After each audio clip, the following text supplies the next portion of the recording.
Saludos cordiales, querido hermano, en este día en el que vamos a continuar nuestra formación sobre las virtudes.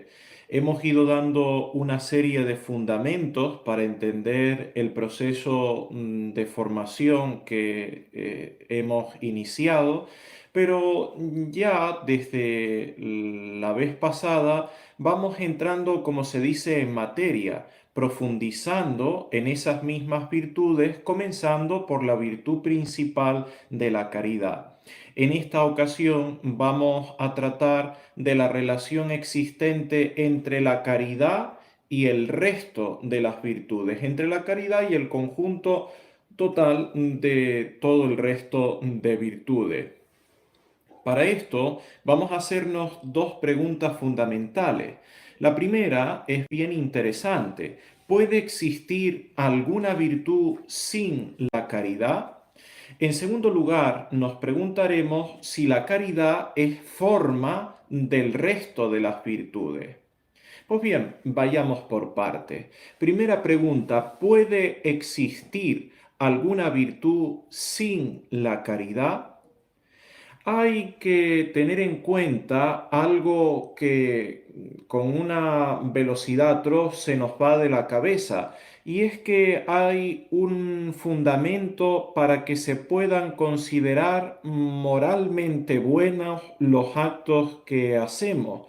Pensamos que por el mero hecho de desear algo, de apetecernos realizar una acción o algo por el estilo, ya eso es bueno, porque la sociedad en su conjunto se ha encargado en esta época moderna de transmitirnos que todo es bueno siempre y cuando se haga con buena intención, con buen deseo, siempre que sea algo que nos apetece en el momento, y esto no es así, ten cuidado. Para que una acción sea considerada moralmente buena, tiene que tener tres ingredientes básicos. Desde que falle alguno de estos tres ingredientes básicos, entonces hay que concluir diciendo que esa acción que se ha realizado no es moralmente buena. Hacemos referencia al objeto, al fin y a las circunstancias de cada acción. Objeto, fin y circunstancia. Esto trata de considerarlo con calma, porque no solo es para que entiendas lo que estamos hablando en estas charlas de formación, sino para que en el día a día tú puedas analizarte, hacer examen de conciencia y considerar si lo que estás haciendo es bueno o malo en cada instante. Esto es tan básico que sin tener estos conocimientos en la cabeza es imposible que puedas seguir a Dios, porque no sabes si estás en su gracia o no, si tienes que confesar o no. Esto es básico y fundamental. Por tanto, objeto, fin y circunstancia. Vamos por parte. Para que un acto sea considerado moralmente bueno, es preciso que lo sea entonces en este triple aspecto. En primer lugar, en el objeto, es decir, en lo que tiende por su propia naturaleza y constituye su aspecto moral primario. Diríamos que es el hecho en sí que se realiza. Si una persona trata de hacer un acto que tiene un objeto que en sí es malo, pensemos una persona va a matar, o una persona va a robar, o una persona va a criticar, eso es un objeto en sí mismo malo, por tanto ya de entrada es un acto moralmente malo. En segundo lugar, el fin, que es el objetivo al que tiende la persona a lograr. Piensa que escribir un libro, ese podría ser el objeto de un acto, en sí mismo es bueno. Pero si escribir, que es algo bueno, lo realizas buscando el objetivo de ir en contra de Dios, en contra de la iglesia, de derrumbar la honra de una persona, eso es malo, es un acto moralmente malo. El objeto es bueno, escribir es algo bueno, pero el objetivo que estás persiguiendo, el fin, es algo malo. En tercer lugar, las circunstancias, que son el lugar en el que se desarrolla el acto, el modo en el que se realiza, los medios que se emplean para realizarlo. Sigo poniéndote ejemplos. Piensa que estás buscando el que se acabe el hambre en el mundo. Y para buscar que se acabe el hambre en el mundo, tú tienes un buen objeto, que es hacer el bien a los demás. Tienes un buen fin, evitar el sufrimiento de todos aquellos que no tienen que comer. Por tanto, el objeto y el fin de la acción son buenos, pero ¿y las circunstancias? Para evitar que se pase hambre en el mundo, vamos a promover el aborto. Y entonces, para que no haya hambre en el mundo, vamos a lograr el que nazcan cada vez menos niños. Y entonces promovemos la pastilla del día después, anticonceptiva, promovemos los preservativos, promovemos el aborto directo, promovemos un sinfín de acciones que conlleven el que vengan menos criaturas a este mundo. Esa acción en sí misma es moralmente mala, aunque el objeto sea bueno, evitar que otros sufran no teniendo comida, aunque el fin sea bueno, buscar el bien de toda la población mundial, los medios, que son las circunstancias con las que se realiza, es malo, porque para que se acabe el hambre en el mundo, tú estás desarrollando un medio que es el asesinato masivo de todos aquellos que pudieran venir y nacer en este mundo. Parece que es un mero ejemplo, pero es un ejemplo que tan solo transmite lo que se está haciendo en la sociedad desde hace ya bastantes décadas. Promover el aborto porque supuestamente no hay comida ni medios para que todos podamos vivir. Entonces todas las acciones se pueden y se deben analizar desde este triple aspecto: el objeto, el fin y la circunstancia. No vale con que ya dos de estos aspectos sean buenos, tienen que ser siempre los tres buenos, porque no vale decir, ya es mayoría, de los tres, dos son buenos, no. Los tres tienen que ser buenos para que una acción sea considerada moralmente buena: su objeto, su fin y su circunstancia. En este caso, tenemos que decir que puede darse el caso de una virtud moral que produzca su propio acto de una manera perfectísima, sin que pueda hablarse de verdadera virtud por faltarle su ordenación al último fin absoluto, que es Dios. Ten en cuenta, como sólo la caridad tiene por objeto el último fin en sí mismo, sólo bajo la influencia de la caridad pueden ser perfectas las virtudes. Esto no lo olvides nunca, sólo bajo la influencia de la caridad pueden ser perfectas las virtudes. Fíjate que nosotros podemos incluso hasta hacer oración, podemos rezar una novena, podemos dedicarnos a ir a misa, podemos dedicarnos a hacer cualquier acto propio de la virtud de la religión. Pero todo eso puede ser no perfecto si nosotros no tenemos como orientación la caridad. Una persona puede ponerse a rezar solo para que los demás vean cómo reza. Y entonces ya esa virtud no es perfecta, porque no tiene como fin último a Dios, sino tiene como fin último el quedar bien delante de los demás, el hacer cosas para que los demás miren, etcétera, etcétera, etcétera. No hay virtud perfecta si no está la caridad, aunque la acción en sí misma haya sido perfecta. Porque una persona, pensemos la virtud de la laboriosidad, una persona que tiene un objeto y es estudiar una serie de materias que está cursando en la universidad, en el liceo, en el instituto, la escuela, donde sea, El objeto es bueno, estudiar. El fin es bueno, prepararse como una persona capacitada para en el futuro servir a los demás.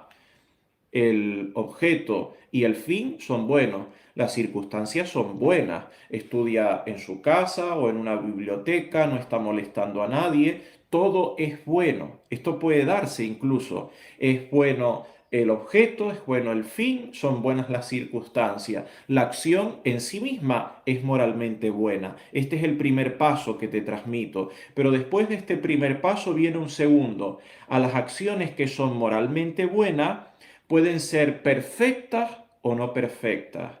Para que una acción buena sea considerada, además de buena, perfecta, es necesario que esté dirigida por la virtud de la caridad. Entonces la persona, al estudiar, tiene que añadir esa virtud, es decir, tiene que tener la intención de hacerlo por Dios. No está solo estudiando para capacitarse para el futuro como buen profesional, no es solo para servir a los demás, no es solo para crecer ella misma como persona, sino porque en esa hora de estudio está sirviendo a Dios y de hecho tiene en su corazón la intención de servir a Dios. Parece algo nimio, sin importancia, pero convierte una acción que en sí misma es moralmente buena, insisto, porque se da el objeto, el fin y las circunstancias que son buenas, de buena la convierte en perfecta y entonces tiene mérito sobrenatural para el cielo. Hay que verificar aquí que entendamos la diferencia esencial entre la moral natural y la moral sobrenatural. Nosotros cuando hablamos de moral tratamos como de englobarlo todo y pensar que todo es lo mismo, pero no es así. Una cosa son la moral natural y otra la sobrenatural. Vamos a ir perfeccionando esto que decimos. Las virtudes morales naturales no tienen por objeto el último fin sobrenatural, sino los medios para conseguirlo. Sigo con lo que venía diciendo. Si hablamos de la virtud de la laboriosidad, tiene como fin el poner medios, valga la redundancia, para llegar a Dios, que es el fin sobrenatural. Entonces una persona desde la virtud de la laboriosidad trata de aprovechar el tiempo. Y hay quien aprovecha el tiempo en el estudio, hay quien aprovecha el tiempo en la atención de su casa y en las labores domésticas, hay quien aprovecha el tiempo en otras cosas, en un trabajo remunerado al cual la han contratado, donde sea. Esa virtud en sí misma es buena, es una virtud moral natural, pero no tiene como fin directamente a Dios, sino que pone los medios. Una persona que es laboriosa ya tiene un medio para poder llegar al fin, que es la virtud de la caridad, al fin llegar hasta Dios. Por tanto, las virtudes morales naturales son buenas, pero en cuanto que nos dan el medio por el que movernos, pero no el fin. Las virtudes sobrenaturales de la fe y de la esperanza, aunque tienen por objeto inmediato a Dios, no lo tienen como fin último sobrenatural, sino como principio de donde nos viene el conocimiento de la verdad sobrenatural y el auxilio para alcanzar el último fin. Entonces, diríamos, en un estrato inferior, en un nivel bajo, aunque bueno, pero bajo, se encuentran todas las virtudes morales. Hemos citado solo la virtud de la laboriosidad, pero pudiéramos hablar de otras muchas. Son buenas, pero un nivel bajo. En un nivel superior, subimos, están las virtudes sobrenaturales. Citamos ahora fe y esperanza. Tienen como fin inmediato a Dios, pero como principio desde donde viene el conocimiento de Dios. Y por eso, por la fe, nosotros conocemos a Dios, es el principio. Por nosotros, por la esperanza, buscamos a Dios. Pero cuando hablamos de lo más excelente, dejando abajo las virtudes morales naturales, luego las virtudes sobrenaturales de la fe y la esperanza, por encima se encontraría la virtud sobrenatural de la caridad. Ya sabemos que sobrenaturales son fe, esperanza y caridad, pero de esas tres hay también dos niveles, fe y esperanza abajo y arriba la caridad, porque solo la caridad, recuérdalo bien, solo la caridad tiene por objeto directo e inmediato al mismo Dios como último fin sobrenatural. Solo la caridad. Por eso la caridad tiene que estar metida en todas las virtudes. Y por eso decimos, sin la caridad no puede haber virtudes sobrenaturales. Porque puede haber virtudes naturales. Una persona sin caridad puede ser una persona que trabaje, laboriosa. Puede ser una persona honrada, que no roba. Puede ser una persona que es fiel en su matrimonio, que no se va con otros hombres o mujeres. Puede ser una persona sincera, no miente. Puede ser una persona leal, no es chismosa, no va con chismorreos de aquí para allá. Todo eso es posible, pero en cuanto a virtudes naturales, para que se conviertan todas ellas en virtudes sobrenaturales, aparte de no criticar, hay que añadirle el apelativo. No critico porque amo a Dios. Yo trabajo y no pierdo el tiempo porque amo a Dios. Yo soy fiel a mi mujer o a mi marido porque amo a Dios. Sin la caridad no existen virtudes sobrenaturales. No quedaríamos todo, aunque bueno, en el plano moralmente natural. En pecado mortal, ya lo hemos dicho varias veces en otras ocasiones, pero lo insisto, en pecado mortal, aún sin tener la caridad, porque la gracia de Dios y la caridad son inseparables, si no estamos en gracia de Dios, no podemos hacer nada con la virtud de la caridad, como que se fuma, hay que confesarse para poder volver a tener la caridad. Entonces, en pecado mortal, que es cuando no tenemos la caridad, se puede practicar algún acto bueno y honesto, como estoy diciendo. Se puede ser fiel, se puede no robar, se puede no mentir, se puede hacer muchos actos morales buenos, pero siempre en el plano meramente natural y humano. El hombre que vive de espaldas a la gracia de Dios, o bien porque no ha recibido el bautismo, o bien porque habiendo recibido el bautismo vive en pecado mortal sin confesarse, está absolutamente imposibilitado para practicar cualquier acto sobrenatural, por mínimo e insignificante que sea. Hay un razonamiento para esto que te digo. La vía, el camino de lo natural no conduce ni puede conducir a lo sobrenatural. Desde lo natural hacemos cosas naturales. Desde lo sobrenatural hacemos cosas sobrenaturales. Nosotros desde lo natural podemos ser buenas personas, podemos ser buenos ciudadanos. Nosotros podemos cumplir las normas de tráfico, podemos ser buenos vecinos y colaborar unos con otros, podemos ayudarnos mutuamente, podemos trabajar y ser sinceros en nuestro trabajo. Eso es lo propio. Es desde nuestra naturaleza, hacemos cosas naturalmente buenas, pero no podemos hacer nosotros solos cosas sobrenaturalmente buenas.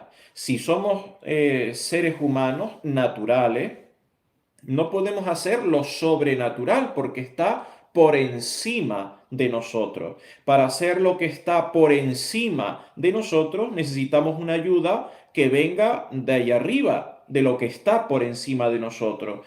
Entonces necesitamos estar en gracia de Dios, porque la gracia de Dios es la conexión, si me permites decirlo así, con Dios, y entonces con Él y con su ayuda se pueden hacer actos que a nosotros nos sobrepasan, porque en realidad le permitimos a Dios que actúe en nosotros. Dos consecuencias prácticas. En primer lugar, no deben desestimarse, pero tampoco deben sobrevalorarse las virtudes naturales. Hay como un empeño en esta época moderna, sobre todo desde mediados del siglo XX hasta esta parte, de poner de moda una sobreestima exagerada de las virtudes naturales. Seguramente habrás oído muchas veces en donde vives y a lo largo de tu existencia, bueno, menos darse golpes de pecho y más honradez en los negocios. Cuidado. Cuando se dice esto, no se cae en la cuenta de que con esto se desvalorizan las virtudes sobrenaturales. Si en cambio se fomentaran las virtudes sobrenaturales, se pondría remedio para los otros problemas.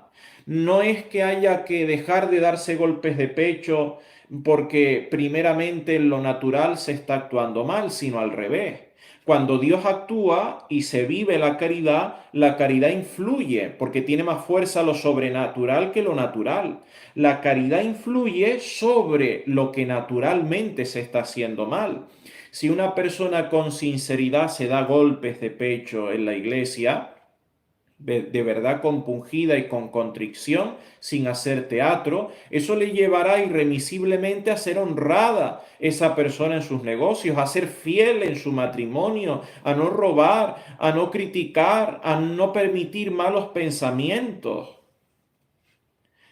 En función del último fin del hombre, las virtudes naturales por sí mismas no tienen valor alguno. Si pretendemos nosotros desde la vida católica ser honrados sin Dios, esto es un absurdo, porque teniendo la fuerza grande de Dios, pretendemos vivir de espaldas a Dios, no vamos a poder. Por muy intensos y heroicos que pudieran ser nuestros actos naturales, es una persona muy trabajadora, es una persona muy sincera. Sin Dios eso no se puede perfeccionar. Con lo cual no hay que desestimar las virtudes naturales, pero tampoco hay que sobrevalorarlas, porque no sirven las virtudes naturales dejajadas de la virtud sobrenatural de la caridad. Segunda consecuencia práctica, la importancia y la necesidad de rectificar la intención en los actos de virtud que realicemos, orientándolo siempre hacia el fin sobrenatural, aun en el supuesto de que estemos en gracia de Dios y en posesión de la virtud de la caridad. Es importantísimo siempre rectificar con la mayor frecuencia posible la intención sobrenatural de nuestros actos, con el fin de realizarlos bajo el influjo de lo que se conoce en teología como caridad actual. Es decir, que ya yo por la mañana hago el ofrecimiento de obra, pero yo tengo que luchar a lo largo de todo el día de que esa caridad que he tenido al inicio del día, de querer hacerlo todo hoy por Dios, se actualice. Ahora, cuando estoy preparando la comida para que vamos a comer en casa, yo tengo que tener la virtud de la caridad actualizada. No estoy haciendo esto por mi mujer, por mi marido, por mis hijos. Antes que por ellos, yo lo estoy haciendo por Dios. Cuando limpias tu hogar, cuando vas a hacer mercado, la compra, cuando limpias tu vehículo, cuando estás en tu puesto de trabajo, por Dios, constantemente hay que tener algún muletilla que te ayuda a recordar que todo lo estás haciendo por Dios nuestro Señor.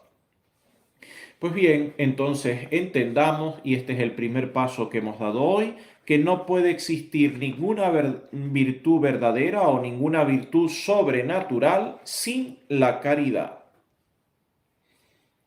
Segundo paso, ¿la caridad es forma de las virtudes? Esta segunda pregunta nos ayuda a profundizar más si cabe en la primera.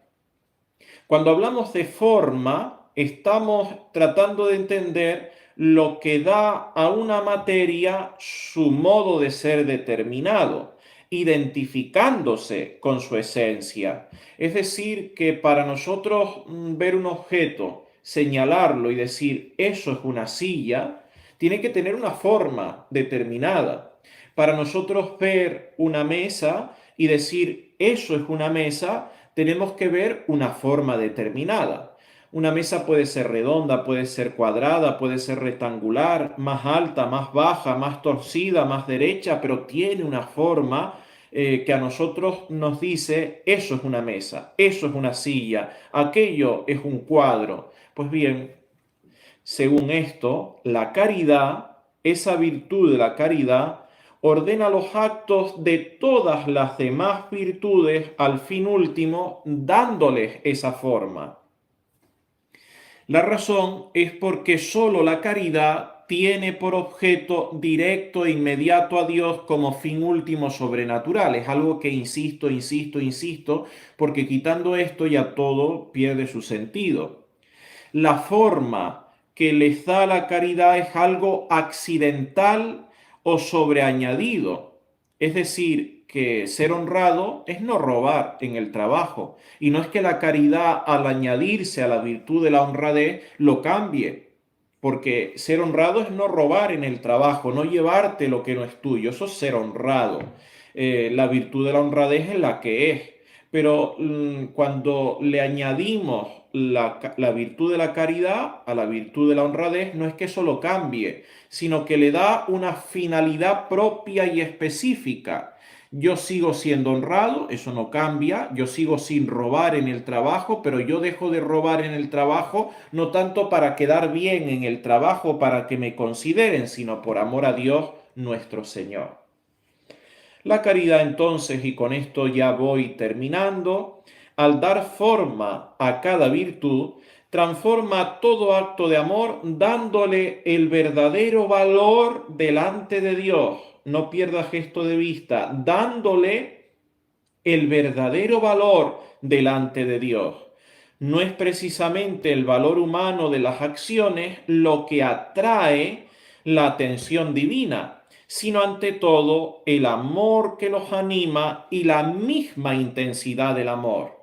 Lo que atrae la mirada de Dios es que se haga por amor a Él y junto con esto la intensidad del amor a Él con el que se está haciendo.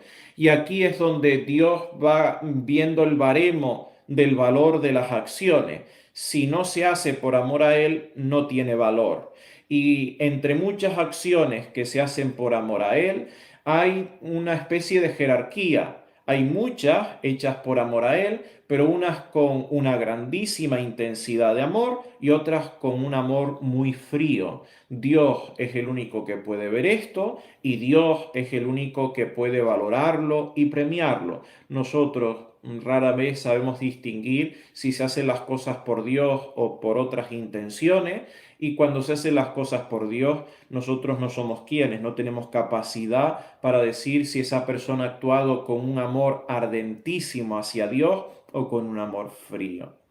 Todo esto es importantísimo, como ves, para que puedas seguir avanzando en tu vida espiritual, para que no se quede tu vida espiritual anquilosada, quieta por años y años hasta la muerte, sino para que aproveche tu estancia en esta tierra para seguir creciendo y avanzando. Lo pido a Dios con fe para ti, a la misma vez que te transmito mi bendición sacerdotal.